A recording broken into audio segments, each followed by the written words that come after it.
بسم اللہ الرحمن الرحیم۔ السلام علیکم ورحمۃ اللہ وبرکاتہ۔ امید سحر کے پلیٹ فارم سے ڈاکٹر رقیہ عباسی آپ کی خدمت میں حاضر ہیں۔ آج ہم بات کریں گے ان تمام خواتین کے نام جن کو ان کے اپنوں نے یا ان کے رشتوں نے، زندگی نے اور زندگی کی مشکلات نے تھکا دیا ہے، اور کسی بھی وجہ سے وہ اپنی زندگی میں رک گئے ہیں۔ تو میں ان کو یہ میسیج دینا چاہوں گی کہ زندگی چلتے رہنے کا نام ہے، اور جب آپ رک گئے تو اس کا مطلب ہے کہ آپ زندہ نہیں ہیں۔ ہمیں پھر سے چلنے کے لیے اٹھنا ہے، اور ان تمام لوگوں کو جنہوں نے ہمیں توڑا، جنہوں نے ہمیں ڈس ہارٹ کیا، اور جنہوں نے کسی بھی وجہ سے ہمیں کم ہمتی دلائی اپنے رویے سے، اپنے لہجوں سے، طعنوں سے اور اپنی باتوں سے، ان کو ہم نے بتانا ہے کہ ہم زندہ ہیں، ہم چل سکتے ہیں، اور ہم میں اتنی جرأت ہے کہ ہم زندگی کا مقابلہ کر سکیں، اور اس کے لیے ہمیں تمہاری مدد کی ضرورت نہیں ہے۔ ہم جس رب کی تخلیق ہیں وہ ہمیں راستہ دکھائے گا، اور وہ ہمیں ایسے دوست بھی دے گا جو زندگی میں ہمارا سہارا ہوں گے، اور جن کا ہاتھ پکڑ کے ہم آگے چل سکیں گے۔ تو جناب، آج ہم بات کریں گے دنیا کی پہلی اس یونیورسٹی کی جو کہ خاتون نے قائم کی تھی، اور جو آج تک کام کر رہی ہے، اور بہت سارے نامور لوگوں نے یہاں سے علم حاصل کیا، اور وہ ایک مسلمان خاتون تھی۔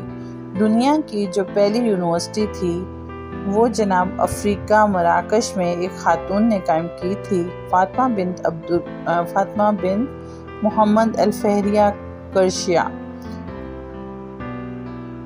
جو تیونس میں پیدا ہوئیں۔ انہوں نے دنیا کی پہلی یونیورسٹی 895 عیسوی میں فیض شہر میں قائم کی، جو مراکش میں ہے۔ وہ عام طور پر فاطمہ الفہری کے نام سے مشہور ہیں۔ اس نے اپنی بہن کے ساتھ وراثت میں ملنے والی اپنے والد کی دولت میں سے اپنے حصے کا استعمال کرتے ہوئے القروبین یونیورسٹی قائم کی۔ یونیورسٹی ایک بڑی مسجد کے طور پر شروع ہوئی اور بعد میں ایک تعلیم گاہ بن گئی۔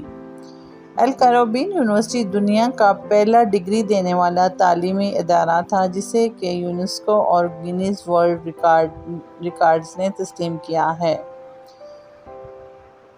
دنیا بھر سے طلباء نے قدرتی علوم سے لے کر زبانوں تک اور فلکیات تک کے مضامین کی ایک وسیع رینج کا مطالعہ کرنے کے لیے اس یونیورسٹی کا سفر کیا، اور خود فاطمہ نے بھی وہاں تعلیم حاصل کی۔ قرون وسطیٰ کے دور میں یونیورسٹی کو ایک بڑا فکری مرکز سمجھا جاتا تھا۔ حیرت کی بات نہیں کہ اس شاندار ادارے میں متعدد قابل ذکر علماء نے تعلیم حاصل کی ہے، یہاں تک کہ اولاق کے گربرٹ نے، جو کہ پوپ سلوسٹر دوم کے نام سے مشہور ہیں، نے بھی القروبین سے تعلیم حاصل کی، اور اسی کو یورپ کے باقی حصوں میں عربی ہندسوں جو آج تک ہم استعمال کرتے ہیں متعارف کروانے کا سہرا دیا جاتا ہے۔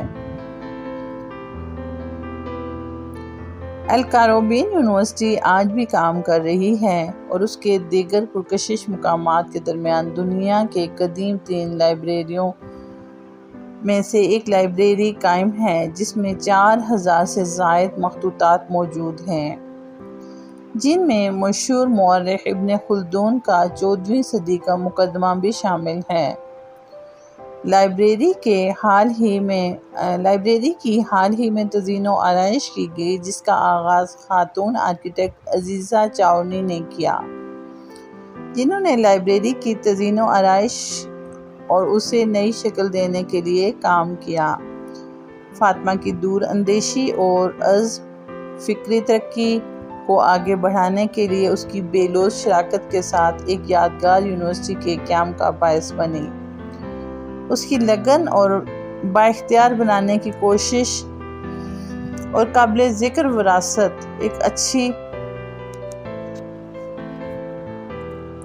یادگار کی مستحق ہیں۔ الکروبین کا کتب خانہ اب عوام کے لیے کھلا ہے اور دیگر خزانوں کے ساتھ فاطمہ الفیری کے اصل ڈپلوموں کی نمائش ایک لکڑی کے تختے پر یہاں پر کی گئی ہے۔ تو جناب، ایک خاتون کی دور اندیشی اور علم کے ساتھ اس کے پیار اور اس کی کوشش نے دنیا کو ایک بہترین یونیورسٹی دی، اور جو آج سے کتنا عرصہ پہلے قائم کی گئی، اور کتنے لوگوں نے وہاں سے علم حاصل کیے، اور کتنی خوبصورت یہ ایک کاوش تھی۔ تو خواتین، ہماری تاریخ اسلام ایسے خواتین کے کارہائے نمایاں سے بھری پڑی ہے۔ اور آپ بھی اٹھیے، آپ بھی ہمت کیجیے، اور کوئی ایک عمل ایسا کر لیجیے کہ جو آپ کی آنے والی نسلوں کے لیے مشعل راہ ہو، اور کل رب العزت کے سامنے آپ کے لیے ذریعہ نجات ہو۔ اپنے اور اپنے ارد گرد رہنے والوں کا بہت سارا خیال رکھیں۔ رقیہ عباسی کو نیکسٹ ایپیسوڈ تک اجازت دیں۔ انشاءاللہ کل کسی نئی ویڈیو کے ساتھ دوبارہ آپ کی خدمت میں حاضر ہوں گی۔